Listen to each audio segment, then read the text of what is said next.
नमस्कार दोस्तों, स्वागत है आपके अपने ऑनलाइन गुरु यूट्यूब चैनल में। तो दोस्तों, अगर आपके पास भी अपना खुद का आधार कार्ड है और आपको पैसों की जरूरत है तो अब आपको पैसा किसी से उधार नहीं लेना पड़ेगा, क्योंकि गवर्नमेंट ऑफ इंडिया ने एक नई लोन स्कीम शुरू की है जिसमें भारत के सभी नागरिकों को अपने आधार कार्ड पर 2 लाख रुपए से लेकर 25 लाख रुपए तक का लोन दिया जा रहा है। तो दोस्तों, अगर आप भी लोन लेना चाहते हैं तो आप इस वीडियो को बिना स्किप किए हुए आखिरी तक देखिएगा। मैं आप लोगों को इस वीडियो में लाइव प्रूफ लोन लेकर बताऊंगा। दोस्तों, सबसे पहले बात करते हैं कि सरकार की इस योजना के तहत लोन लेते हैं तो इसमें क्या क्या फायदे हैं, इसके साथ ही इस लोन की शर्तें क्या हैं, किस प्रकार से आपको अप्लाई करना है, उसके बारे में भी जानेंगे। सबसे पहले बात करते हैं कि लोन के फायदे क्या हैं। तो दोस्तों, सरकार की इस योजना के तहत लोन लेने के लिए आपको बैंक नहीं जाना पड़ेगा। साथ ही आपको ये लोन अपने आधार कार्ड पर मोबाइल की मदद से 2 लाख रुपए से 25 लाख रुपए तक का लोन मात्र 10 मिनट में दे दिया जाएगा। इसके अलावा आपको इस लोन पर कोई भी गारंटर की जरूरत नहीं है और साथ ही साथ ब्याज भी नहीं देना पड़ेगा। उल्टा सरकार आपको 35% सब्सिडी देगी, यानी कि अगर आप 1 लाख रुपए का लोन लेते हैं तो सरकार आपका 35% लोन माफ कर देगी। यह लोन सरकार आपको अपना खुद का नया व्यवसाय शुरू करने के लिए या मौजूदा व्यवसाय का विस्तार करने के लिए लोन दिया जा रहा है। सिर्फ आपको अपने मोबाइल की मदद से यह फॉर्म भरकर सबमिट करना होगा। तो किस प्रकार से इस फॉर्म को भरना है, इसके लिए आप इस वीडियो को पूरा देखिएगा। मैं आपको पूरी जानकारी बताने वाला हूं। तो चलिए दोस्तों, वीडियो शुरू करते हैं। वीडियो शुरू करने से पहले मेरी आपसे छोटी सी गुजारिश है कि अगर आप इस चैनल पर नए आए हैं और आपने अभी तक इस चैनल को सब्सक्राइब नहीं किया है तो सबसे पहले आप इस चैनल को सब्सक्राइब जरूर कर दीजिएगा। साथ ही साथ दोस्तों, इस वीडियो को लाइक करके अपने दोस्तों के साथ व्हाट्सएप या फेसबुक पर शेयर भी कर दीजिएगा। दोस्तों, आधार कार्ड पर लोन लेने के लिए सबसे पहले आपको अपने मोबाइल का कोई भी ब्राउजर ओपन कर लेना है और सर्च बार में आपको सर्च करना है जन समर्थ। जैसे ही दोस्तों यहाँ पर आप जन समर्थ सर्च करेंगे तो आपके सामने इस प्रकार का पेज ओपन हो जाएगा और यहाँ पर दोस्तों आप देख सकते हैं कि फर्स्ट में ही आपको जन समर्थ नाम की वेबसाइट मिल जाएगी और इस वेबसाइट पर आपको क्लिक कर देना है। जैसे ही दोस्तों हम इस वेबसाइट पर क्लिक करते हैं तो हमारे सामने कुछ इस प्रकार का पेज ओपन हो जाता है और यहाँ पर दोस्तों आप देख सकते हैं कि सबसे पहले जो आवेदन करता है उसके लिए चेतावनी दी गई है, यानी कि दोस्तों जो जन समर्थ पोर्टल है अपने आवेदकों से किसी भी तरह के भुगतान के लिए नहीं कहता है। यानी कि दोस्तों यहाँ पर जो आप इन 13 योजनाओं के तहत लोन के लिए अप्लाई करते हैं तो दोस्तों यहाँ पर आपको जो जन समर्थ पोर्टल है यह पोर्टल आपको किसी भी प्रकार के कोई भी भुगतान के लिए नहीं कहता है। इसलिए यह सलाह दी जाती है कि किसी भी तरह का भुगतान न किया जाए और किसी भी तरह के कॉल, एसएमएस, ईमेल और जन समर्थ.इन जैसी दिखने वाली और समय से पहले स्वीकृति दिलाने के बदले भुगतान की मांग करने वाली घोटालेबाज फर्जी वेबसाइटों से सावधान रहे। इसके बाद दोस्तों इस पेज को यहां से स्किप कर देना है और मेन पेज पर आ जाना है और यहां पर दोस्तों आप देख सकते हैं कि क्रेडिट लिंक्ड सरकारी योजनाओं के लिए यह राष्ट्रीय पोर्टल है। यानी कि दोस्तों जो जन समर्थ पोर्टल है यह एक राष्ट्रीय पोर्टल है। इसमें दोस्तों टोटल 13 योजनाएं हैं और इसके साथ साथ दोस्तों ऋण श्रेणियां हैं और साथ ही दोस्तों 200 प्लस प्लेटफॉर्म पर ऋणदाता हैं। तो दोस्तों यहाँ पर कौन कौन सी ऋण श्रेणियां हैं और 13 योजनाओं के तहत आपको इस पोर्टल के माध्यम से लोन मिल रहा है, जिसमें दोस्तों आपको बहुत ही अच्छा फायदा होने वाला है। यानी कि दोस्तों यहाँ पर आपको ब्याज बिल्कुल कम देना होता है।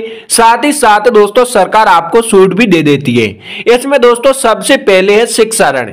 यानी कि दोस्तों अगर आप विद्यार्थी हैं और आप भारत में या फिर विदेश में पढ़ाई करते हैं और आप लोन लेना चाहते हैं तो दोस्तों इसमें एक योजना उपलब्ध है जो कि दोस्तों आप यहां पर एजुकेशनल लोन ले सकते हैं। इसके बाद दोस्तों अगला है कृषि ऋण, यानी कि दोस्तों किसान क्रेडिट कार्ड। अगर आप किसान हैं और आपका किसान क्रेडिट कार्ड बना हुआ है तो दोस्तों केंद्र सरकार की एक ऐसी योजना है, इस योजना के तहत आपको लोन दिया जा रहा है। इसके बाद दोस्तों अगला आता है कृषि आधारित संरचना ऋण।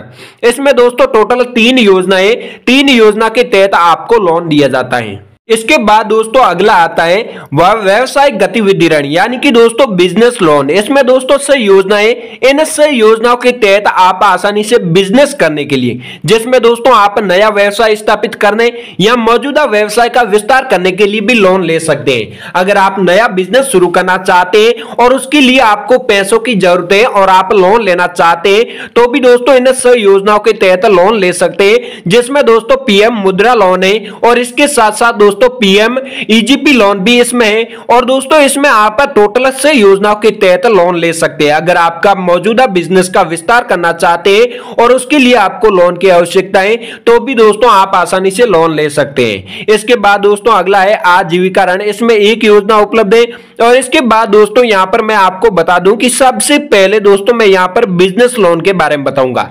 अगर आप बिजनेस करना चाहते हैं, उसके लिए लोन लेना चाहते हैं तो दोस्तों वो कौन कौन सी योजनाएं जिनके तहत आप लोन ले सकते हैं। तो दोस्तों यहां पर जो सही योजनाएं मैंने बताई है, इसमें दोस्तों आप यहां पर कम से कम जो ऋण श्रेणियां हैं, इसमें दोस्तों कोई भी ऋण श्रेणी के तहत आप लोन लेना चाहते हैं तो दोस्तों अप्लाई करने का जो प्रोसेस है वो प्रोसेस सेम रहने वाली है। तो दोस्तों इसके लिए आपको पात्रता की जांच करें, इस पर क्लिक कर देना है। जैसे ही दोस्तों इस ऑप्शन पर आप क्लिक करते हैं तो आपके सामने नया पेज ओपन हो जाता है और यहां पर दोस्तों आप देख सकते हैं कि आपसे कुछ सवाल पूछे गए हैं। और यहां पर दोस्तों जो जन समर्थ पोर्टल है वो सुनिश्चित कर रहे हैं कि यहां पर आपको किस प्रकार का लोन चाहिए, आपकी पात्रता क्या है। तो दोस्तों सबसे पहला आपसे सवाल पूछा गया है कि एक उपयुक्त विकल्प का चयन करें जो हमें आपके लिए बेहतर योजना का चुनाव करने में मदद करे। यानी कि दोस्तों आप अगर हथकरघा बुनकर है तो दोस्तों आप फर्स्ट वाले ऑप्शन पर क्लिक कीजिएगा। अगर आप मैनुअल सफाई कर्मी है या दोस्तों आप सड़क विक्रेता जैसे फेरी वाले हैं या फिर दोस्तों आपका कोई भी अन्य व्यवसाय है तो दोस्तों आप यहां पर चौथे ऑप्शन पर क्लिक कर दीजिएगा। इसके बाद दोस्तों आप किस प्रकार की व्यवसायिक गतिविधि कर रहे हैं या फिर दोस्तों आप करने का प्रस्ताव रख रहे हैं उसका चयन करें। यानी कि दोस्तों आप नया बिजनेस शुरू करना चाहते हैं या दोस्तों मौजूदा बिजनेस का विस्तार करना चाहते हैं तो दोस्तों यहां से आपको सेलेक्ट करना है। इसके बाद दोस्तों क्या आपने कक्षा 8 पास कर ली है, क्या आपने ईडीपी प्रशिक्षण लिया है और इसके बाद दोस्तों अपने व्यवसाय की प्रकृति का चयन करें। यानी कि दोस्तों आप किस प्रकार का व्यवसाय करना चाहते हैं, अपना लिंक चुने और लिंक चुनने के बाद अपनी सामाजिक श्रेणी चुने। यानी कि दोस्तों आपकी कैटेगरी क्या है, कैटेगरी चुन लेनी है। और इसके बाद दोस्तों क्या आप भूतपूर्व सैनिक या शारीरिक रूप से विकलांग हैं। अगर आप भूतपूर्व सैनिक है तो हां पर क्लिक कीजिएगा, अन्यथा दोस्तों आप नहीं पर भी क्लिक कर सकते हैं। क्या आप पूर्वोत्तर क्षेत्र जैसे उत्तराखंड, हिमाचल प्रदेश, जम्मू और कश्मीर राज्यों, अंडमान और निकोबार द्वीप समूह और लक्षद्वीप पहाड़ी क्षेत्रों, जनजाति क्षेत्रों में स्थित है तो वहां पर क्लिक कीजिएगा, अन्यथा दोस्तों आप नहीं पर क्लिक कर दीजिएगा।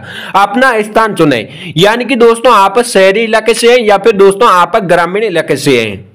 इसके बाद दोस्तों यहां पर आप ध्यान से देखिएगा, जो मेन प्रोसेस है वो यहां से शुरू हो जाती है। तो दोस्तों जो आवेदक है, जो लाभार्थी के प्रकार है उसका आपको यहां से चयन करना है।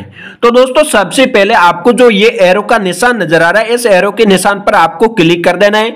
और यहां पर दोस्तों आपको बताया गया है कि आप जो नया बिजनेस शुरू करना चाहते हैं वो बिजनेस आप खुद का बिजनेस करना चाहते हैं या फिर दोस्तों आप पार्टनरशिप में बिजनेस करना चाहते हैं। तो दोस्तों मैं यहां पर जो बिजनेस शुरू कर रहा हूं वह बिजनेस पार्टनरशिप में। तो दोस्तों अगर आप व्यक्तिगत यानी कि दोस्तों खुद का बिजनेस करना चाहते हैं तो व्यक्तिगत पर क्लिक कर दीजिएगा। अगर आप दोस्तों पार्टनरशिप में बिजनेस शुरू करना चाहते हैं तो गैर व्यक्तिगत पर आप क्लिक कर दीजिएगा। इसके बाद दोस्तों यहां पर अनुमानित परियोजना लागत दर्ज करें। दोस्तों अगर आप यहां पर जो नया बिजनेस शुरू करना चाहते हैं उस बिजनेस के लिए आपको कितने रुपए इन्वेस्ट करने, यानी कि दोस्तों आपको कितने रुपयों की आवश्यकता है। तो दोस्तों यहां पर मुझे 5 लाख रुपए की आवश्यकता है। तो दोस्तों मैंने यहां पर 5 लाख रुपए एंटर कर दिए। और इसके बाद दोस्तों अगला आता है, कृपया हमें वह राशि बताएं जो आप निवेश कर सकते हैं। यानी कि दोस्तों यहां पर बताया गया है कि आप अगर लोन नहीं लेते हैं, लोन नहीं लेने के बाद भी अगर आप इस बिजनेस को शुरू करना चाहते हैं तो आप कितने रुपए इन्वेस्ट कर सकते हैं। तो दोस्तों मैं अगर लोन नहीं लेता हूं तो दोस्तों मैं 1 लाख रुपए यहां पर इन्वेस्ट कर सकता हूं। तो दोस्तों मैंने यहां पर 1 लाख रुपए एंटर कर दिए। और इसके बाद दोस्तों पात्रता की गणना करें, इस पर आपको क्लिक करना है। लेकिन उससे पहले दोस्तों यहां पर मैं आपको बता दूं कि आपको यहां पर आवश्यक जो ऋण राशि है वो 4 लाख रुपए की आवश्यकता है। यानी कि दोस्तों आप मुझे यहां पर 4 लाख रुपए चाहिए। तो दोस्तों यहां पर हम देखते हैं कि हमें 4 लाख रुपए मिलते हैं या नहीं मिलते हैं। तो इसके लिए पात्रता की गणना करें, इस ऑप्शन पर आपको क्लिक कर देना है। दोस्तों यहां पर आ चुका है कि बधाई हो, आप इसके लिए पात्र हैं, यानी कि दोस्तों मैं यहां पर इस लोन को ले सकता हूं, जिसमें दोस्तों मुझे 2 योजना मिली है। 2 योजना के तहत मैं लोन ले सकता हूं, जिसमें दोस्तों पहली है प्रधानमंत्री रोजगार सृजन कार्यक्रम, यानी कि दोस्तों पीएमईजीपी योजना। एक तो मुझे मिली है पीएमईजीपी योजना, जिसके तहत मुझे यहां पर 4 लाख रुपए का लोन मिल रहा है। तो दोस्तों यहां पर जो पीएमईजीपी योजना है, इस योजना के तहत हम लोन लेते हैं तो इसमें हमें क्या फायदा मिलता है। तो सबसे पहले दोस्तों पात्र अधिकतम ऋण राशि, यानी कि दोस्तों मुझे यहां पर 4 लाख रुपए का लोन मिल रहा है, जिसमें दोस्तों योग्य सब्सिडी राशि, यानी कि मुझे सरकार के द्वारा जो सब्सिडी मिलेगी वो मिलेगी 1,25,000 रुपए की। और इसमें दोस्तों मासिक ईएमआई है वो 9% है, यानी कि दोस्तों 4,060 रुपए। और इसके बाद दोस्तों ये ऋण अवधि अधिकतम मुझे 15 वर्ष के लिए मिल रही है, यानी कि दोस्तों सामाजिक श्रेणी, स्थान, लिंग आदि के आधार पर योजना के तहत अधिकतम सब्सिडी परियोजना लागत का 35% तक होती है। यानी कि दोस्तों यहां पर जो सब्सिडी है वो अधिकतम 35% होती है। और पीएमईजीपी के तहत परियोजनाओं की स्थापना के लिए सहायता की कोई आय सीमा नहीं है। और इसके बाद दोस्तों अगली योजना है प्रधानमंत्री मुद्रा योजना, यानी कि दोस्तों पीएमएमवाई योजना। इस योजना के तहत मुझे 4 लाख रुपए का लोन मिल रहा है, जिसमें मासिक ईएमआई है वो 8,500 रुपए, यानी कि दोस्तों 10%। और इसके बाद दोस्तों ऋण अवधि जो अधिकतम मुझे समय दिया गया है वो है 5 साल के लिए। और अधिकतम मैं यहां पर 10 लाख रुपए तक का लोन ले सकता हूं। और इस ऋण को 3 खंड में वर्गीकृत किया जाएगा, यानी कि दोस्तों अगर आप शिशु लोन लेना चाहते हैं तो आपको 50,000 रुपए मिलेंगे। अगर आप किशोर लोन लेना चाहते हैं तो 50,000 रुपए से लेकर 5 लाख रुपए तक आपको दिया जाएगा। और अगर आप तरुण लोन लेना चाहते हैं तो आपको 10 लाख रुपए तक यह लोन दे दिया जाएगा। तो दोस्तों हमें सबसे आसान लोन लगा है पीएमईजीपी। तो दोस्तों हम पीएमईजीपी लोन के लिए अप्लाई करते हैं। तो इसके लिए दोस्तों यहां पर आपको अपने मोबाइल के जो 10 अंकों के मोबाइल नंबर है वो यहां पर एंटर करने, और ये जो कैप्चा कोड है ये यहां पर आपको एंटर कर देने हैं। और इसके बाद दोस्तों ओटीपी के लिए अनुरोध कर देना है। और ओटीपी के लिए अनुरोध करने के बाद जब ओटीपी आपके नंबरों पे आएगा उस वक्त आपको ओटीपी सत्यापित कर देना है। और सत्यापित करते ही आपसे ईमेल मांगा जाएगा, जो ईमेल आपको दर्ज करके ईमेल की ओटीपी को सत्यापित कर देना है। और उसके बाद दोस्तों आपके जो बैंक अकाउंट नंबर है या फिर दोस्तों आपके जो आधार नंबर है वो मांगे जाएंगे, उनको सबमिट कर लेना है। और सबमिट करने के तुरंत बाद 10 मिनट के अंदर अंदर आपको लोन मिल जाएगा, यानी कि दोस्तों आप अधिकतम 10 लाख रुपए तक का लोन ले सकते हैं।